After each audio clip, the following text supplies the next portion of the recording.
नमस्कार, मैं वंदना अग्रवाल और आप देख रहे हैं रेट इंडिया प्लस। इस वक्त मौजूद है हम साउथ दिल्ली में और बातचीत करने के लिए हमारे साथ भारतीय खिलाड़ी पंडित प्रभुदयाल शर्मा जी मौजूद है। चलिए इनसे बात करते हैं, कैसा इनका सफ़र रहा, क्या सोच के इन्होंने इस सफ़र की शुरुआत करी।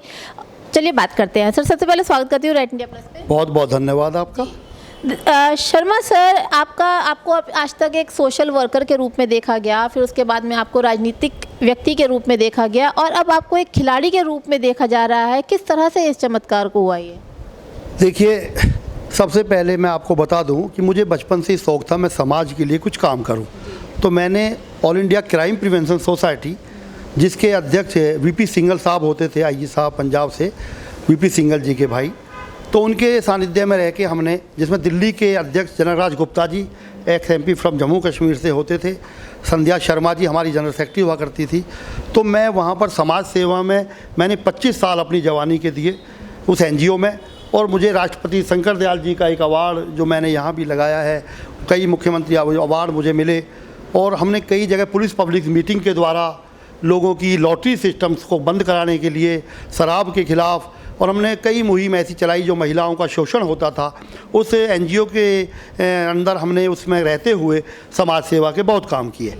उसके साथ साथ मैं राजनीति में, कांग्रेस में 20-25 साल तक मैं रहा, परंतु मैंने कभी कोई चुनाव नहीं लड़ा, क्योंकि मुझे ये लगता था कि राजनीति जो है बहुत ऐसी चीज़ है जो व्यक्ति के चरित्र को प्रभावित करती है और व्यक्ति के उससे मेल नहीं खाते अच्छे लोगों से। मगर धीरे धीरे हमने समाज सेवा करते करते राजनीति करी, तो एक महसूस हुआ कि राजनीति में जब तक अच्छे लोग नहीं आएंगे तो राजनीति का जो पैमाना है वो गिरता चला जाएगा। तो बहुत समय तक, जब तक हमारी इतनी अच्छी पोजीशनें नहीं थी, बैकअप नहीं था, तो हम नहीं चुनाव लड़ पाए। धीरे धीरे आते आते मैंने अपने बेटे आकाश को प्रमोट किया। उसके अंदर मैंने ये गुण देखे कि वो समाज सेवा करे। आकाश ने बेटा नहीं, नेता नहीं, बेटा बनकर इस क्षेत्र में काम करता रहा। तो मुझे लगा कि अब यदि हमें वही काम समाज में और सेवा के रूप में करना है तो क्यों नहीं बेटे को ही आगे बढ़ाया जाए, क्योंकि जो हमारा सपना नहीं था, मगर लगता था कि सेवा हो तो कुछ पद के साथ हो जिससे हम कर पाएँ। तो हमने वैसे उसके लिए अपना ऑनरी तो हम करते रहे, कोरोना में किया, लोगों को जो भी किट वगैरह दी। पर उसके बाद जब ये सब जिम्मेवारियाँ मैंने देखा कि बेटा भी अपनी जगह राजनीति सेवा कर रहा है, तो मेरे मन में आया कि मैं भी अपने लिए कोई एक ऐसी चीज़ ढूंढूं जिसमें मेरा जीवन का आने वाले समय के मेरे सपने थे। कि मैं अपने कॉलेज लाइफ में अरविंदो कॉलेज से मैंने ग्रेजुएशन की 1987 में।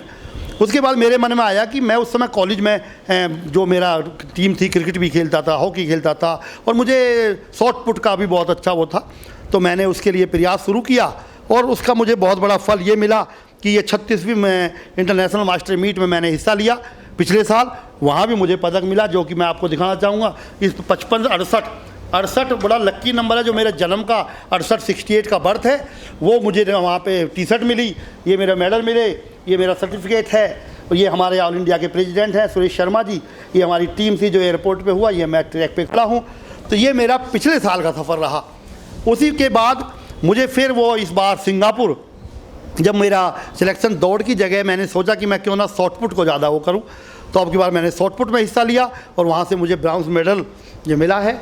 और मेरा अब लगता है कि हिंदुस्तान के लिए जो मुझे नई अपॉर्चुनिटी मिली, मुझे लगता है कि मेरी लाइफ में जो एक कमी थी कि मैं कुछ करूं अपने लिए और मुझे लोग पहचानें हिंदुस्तान लेवल पर, तो वो राजनीति से अलग हटकर और सेवा के साथ साथ जो मुझे ये अपॉर्चुनिटी हिंदुस्तान के लिए खेलने को मिली है, मैं चाहूँगा कि मैं इसे आगे बढ़ाऊँ और देश के लिए और मेडल जीतूँ। और जब तक मैं जिंदा हूँ, मैं स्पोर्ट्समैन बन के और इस देश की सेवा में इसी तरह से पदक जीतता रहूं, और मैं कभी अपने आप को युवा से हटके बुजुर्ग महसूस ना करूं। और मैं और लोगों को भी ये संदेश देना चाहता हूं कि हमारा शरीर यदि हेल्दी है, हमारी विचार यदि हेल्दी है, तभी हम देश के एक अच्छे नागरिक बन सकते हैं।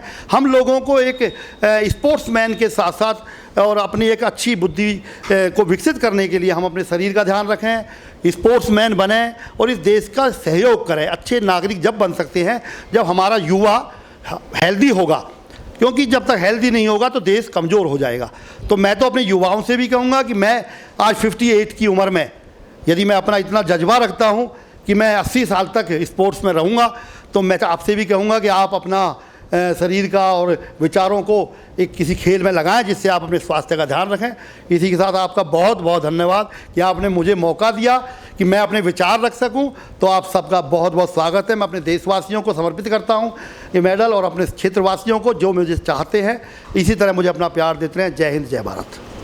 ना आपने ये थे प्रभुदयाल शर्मा जी, जिन्होंने इस उम्र में भी अपने सपनों को, जो सपने वो बचपन से देखते आ रहे थे, उस सपने को साकार करने की हिम्मत दिखाई। बहुत कम लोग ऐसे देखे होंगे आपने, बहुत कम लोग ऐसे होते हैं कि उम्र के इस पड़ाव पर आने के बाद में वो अपने सपने पूरे करने का जज्बा रखते हैं। ये एक बहुत प्रशंसनीय काम है इनका। और साथ में ही जो लोग अब हिम्मत हार जाते हैं कि अब तो जी बुढ़ापा आ गया, अब क्या करना है, अब जो करेंगे बच्चे ही करेंगे, अपनी ज़िंदगी के सपने अपने परिवार की जिम्मेदारियों के नीचे दबा देते हैं, तो उन सब के लिए एक ये पहल है, एक तरह से उनको उत्साहित करने का ये पहल हम कह सकते हैं कि इन्होंने की है कि जो लोग ये सोचते हैं कि हमारे सपने अधूरे रह गए वो भी अपने सपने पूरे कर सकते हैं। इन द सेंस ये कहने का मतलब तात्पर्य ये है कि सपने पूरे करने के लिए उम्र नहीं होती, जज्बा होता है। अगर आप में जज्बा है तो उम्र चाहे आपकी कितनी भी हो, चाहे आप 80 पार भी हो गए हो, लेकिन फिर भी अपने सपने पूरे कर सकते हैं।